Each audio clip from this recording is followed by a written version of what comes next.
Déjà plus de 2500 visiteurs pour cette seconde édition. Nous sommes vraiment très contents de vous accueillir. Et d'ailleurs, nous sommes là jusqu'à demain soir. Donc n'hésitez pas. La fermeture de cette première journée aux alentours des 22h30, 23h, parce qu'il y aura un plateau musical. Et puis bien sûr, demain, dès 8h, vous êtes attendus ici même sur le parking de la collectivité territoriale de Guyane. Alors nous avons parlé d'agrivoltaïsme il y a quelques instants, donc de modernisation dans le monde de l'agriculture. Nous poursuivons cette fois-ci avec le CNES. Nous avons deux invités prestigieux avec nous sur ce salon, dont un avec moi en plateau, Monsieur Thierry Chapuis, qui est expert des applications spatiales dans le domaine de l'agriculture, donc au CNES. Bonjour Monsieur Chapuis. Bonjour et merci d'abord pour l'invitation.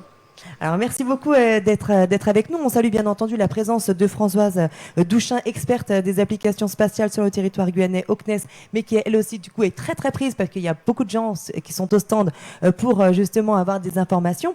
Justement, c'est ce qu'on veut savoir. La modernisation des installations agricoles, comment le CNES peut intervenir dans ce monde agricole? C'est vrai que moi ça m'a semblé assez anachronique au départ.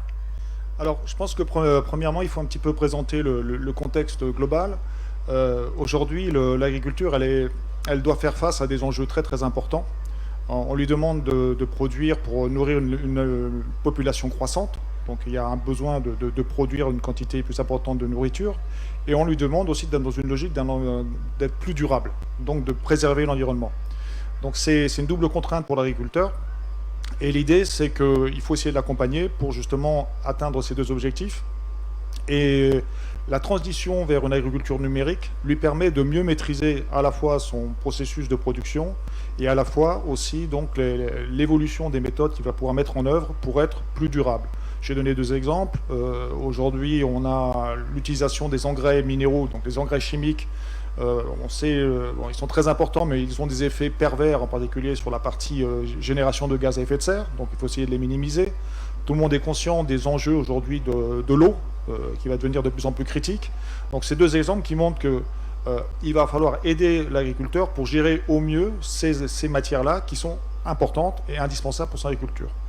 Donc par rapport à ça, le satellite et les technologies satellitaires ou les données satellitaires vont contribuer à apporter des informations qui sont importantes pour l'agriculteur et qui vont l'aider dans ce processus de décision et dans cette amélioration des processus de culture. J'en donnerai des exemples plus tard. Merci beaucoup pour justement avoir fait la présentation. Alors c'est sûr que, je disais tout à l'heure, hein, l'ère du numérique, il est quand même difficile aujourd'hui de passer à côté. Comment ça va se matérialiser sur le terrain concrètement pour les agriculteurs? Vous parliez effectivement donc de données, effectivement. Alors par rapport au spatial, on va contribuer à trois services. Donc le premier, c'est un service d'observation grâce aux satellites donc, qui tournent là-haut autour de la Terre et qui vont nous apporter des images, soit des images optiques, soit des images radar de manière très régulière. Donc ça va nous permettre d'avoir des informations sur l'occupation des sols et sur l'évolution de cette occupation des sols au cours du temps. Donc avoir une vision globale de l'occupation du territoire, ça c'est un premier élément et c'est très important au niveau agricole. Le deuxième élément, c'est presque caché, c'est ce qu'on appelle la géolocalisation. Donc aujourd'hui, dans votre smartphone, vous savez où vous êtes, vous avez une date qui est toujours correcte. Ça, c'est grâce aux satellites donc, qui permettent d'avoir ces signaux-là et d'être précis et d'avoir une date qui est toujours parfaite. Donc ça, c'est une conséquence des satellites. Et le dernier point, c'est la communication. Et en particulier pour l'agriculture, ce qu'on peut avoir comme intérêt, c'est la notion aujourd'hui de plus en plus de capteurs qui vont être intégrés dans les cultures pour apporter des informations au plus près des cultures. Je vais donner deux exemples. Vous avez des capteurs météo, vous avez des capteurs qui vont mesurer l'humidité du sol, qui vont mesurer l'évaporation, etc. Au niveau des plantes. Et ces capteurs-là, et en particulier en Guyane, on peut avoir des problèmes de connectivité. Donc si l'agriculteur veut pouvoir récupérer en temps réel ces informations, il faut qu'il puisse récupérer ces données. Et là, aujourd'hui, avec une solution qui est développée, en particulier avec le CNES et la société Kineis, on est en train de mettre en place un système mondial qui permettra de collecter ces informations partout dans le monde. Donc ces problèmes de zones blanches n'existeront plus grâce à ce système-là et on pourra mettre des capteurs où on veut pour récupérer ces informations. Ah, c'est bien que vous le précisiez, parce que justement, j'allais y venir forcément. J'allais vous dire, effectivement, la plupart des zones agricoles sont situées dans des endroits où, effectivement, il y a des zones blanches. Donc là, pour le coup, ce sera aussi un apport en plus. Alors clairement, oui, ça c'est vraiment un apport en plus qui fait que quelqu'un qui va développer, on a déjà au niveau de la métropole des contacts avec un certain nombre de sociétés qui développent ce type de capteurs, on en a un certain nombre en France, et on leur propose déjà cette solution comme une option qui permet de mettre ce qu'on appelle un modem qui va bien et qui permet de, à ce moment-là, mettre ce capteur-là dans les zones qui ne sont pas couvertes par les réseaux terrestres. Donc ça, c'est quelque chose qu'on a identifié. Et même en France, on a aussi des zones blanches. Donc même ces problèmes-là, on peut les trouver sur le territoire de métropole. Après, ce serait un autre débat, mais c'est vrai que ça aurait été tellement plus simple qu'il y ait tout simplement une couverture totale et globale sur la Guyane en termes de connexion Internet. Alors, est-ce qu'on peut imaginer demain un agriculteur qui a donc dans son smartphone une application sur laquelle il peut aller pour avoir toutes les données? Ça, c'est possible? C'est demain? C'est après-demain? C'est Alors quand? ça existe. Souvent, c'est utilisé déjà pour collecter des données. Parce que quand je parlais d'utilisation d'images satellitaires, quand on a besoin de ce travail d'interprétation, on a besoin de ce qu'on appelle de vérité terrain. Donc si on veut identifier qu'on a tel type de culture, tel type d'occupation du sol, il faut qu'on ait des informations sur le terrain qui soient fiables et qui permettent au logiciel de faire de l'apprentissage. Aujourd'hui, c'est à peu près ce qu'on fait, et qui permettent donc après de généraliser cette notion de classification à des zones qu'on ne connaît pas. Donc l'intérêt d'avoir une application sur votre smartphone, c'est que de manière naturelle, vous allez pouvoir dire à tel endroit, j'ai identifié que j'ai, je sais pas, je vais prendre une prairie, une culture de maïs, etc. Donc ça, c'est important, et ça vous permet de le numériser de manière automatique et de le transmettre à votre système. Donc ça, aujourd'hui, c'est quelque chose qui rentre dans les faits.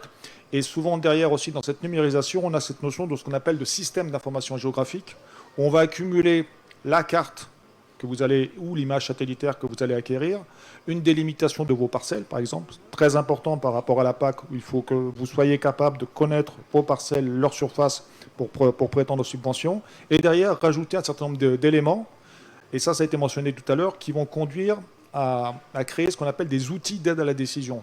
Donc on va avoir un certain nombre d'informations numériques qui vont être captées, qui vont être historisés, parce que c'est aussi important de comprendre ce qui se passe d'une allée sur l'autre, et derrière qui vont alimenter des logiciels plus intelligents, des modèles agronomiques qui vont aider l'agriculteur par rapport, par exemple, à l'irrigation.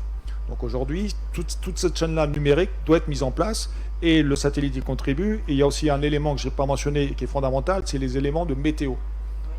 On ne peut pas parler d'agriculture sans parler de météo, et aujourd'hui les modèles de météo de base reposent en grande partie sur des données satellitaires, et souvent au niveau de l'agriculteur, il a besoin d'informations plus précises, parce qu'il a besoin d'informations très précises sur sa parcelle, etc. Et c'est là où il va rajouter le capteur qui permettra d'avoir une information qui est suffisamment précise et pertinente pour la gestion de sa culture.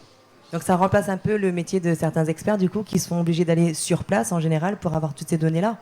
Alors, il y a un travail de collecte qui doit être fait au départ, donc ça, il ne faut jamais l'oublier. Et après, quand ce travail de collecte est fait et que les logiciels de reconnaissance marchent, on est capable de l'appliquer d'une année sur l'autre. Donc ça, c'est là très intéressant, et en particulier de voir, parce que souvent, c'est un problème d'ailleurs qui dépasse le cadre agricole, au niveau de l'occupation des sols, comment évolue cette occupation des sols d'une année sur l'autre. La Guyane, on va parler de l'agriculture, mais on pourrait parler de l'urbanisation, on pourrait parler de plein de choses, et de toute façon, c'est des méthodes qui s'appliquent à un ensemble de classes et qui marchent aussi sur l'ensemble du territoire guyanais. Ce qu'il faut aussi mentionner, c'est qu'on a besoin d'images pour le faire. L'image est très très importante, et il y a une spécificité de la Guyane qui n'est pas très favorable, c'est la couverture nuageuse, puisque ces images sont souvent optiques. Et là, ce qui est important de mentionner, c'est que dans le cadre, donc il y a une station de réception qui va être développée, qui va bientôt être opérationnelle, et qui va recueillir, à chaque fois que les satellites vont passer au-dessus de la Guyane, l'ensemble des images acquises par le satellite. Donc avec une probabilité beaucoup plus importante dans ce cas-là d'avoir des images avec une couverture nuageuse faible qui puissent être interprétées. Parce que quand la couverture nuageuse est forte, on ne peut pas les interpréter. On rappelle bien entendu que vous êtes expert des applications spatiales dans le domaine de l'agriculture au CNES. Je tiens à souligner quand même que le CNES est très présent, notamment auprès de la jeunesse aussi, par rapport justement à toutes les aides que vous pouvez leur apporter, notamment avec des appels à projets, etc., dont on parlait hors antenne. Donc le CNES bien présent dans tous les domaines. Merci beaucoup. Est-ce qu'il y avait quelque chose que vous vouliez rajouter avant de conclure ? Juste une petite remarque par rapport à ce que vous Allez-y. venez de dire sur l'aide à la jeunesse, le côté information. Je pense qu'on a un rôle d'information, d'éducation. Je vais aller la semaine prochaine au lycée Matiti, où je vais présenter aujourd'hui ce qui est possible au niveau des différentes solutions technologiques associées au spatial et des exemples d'utilisation dans le cadre de l'agriculture. Donc là, on est tout à fait dans notre rôle. Tout à fait dans votre rôle et en tout cas vous le faites très bien. On vous remercie pour votre présence sur ce salon.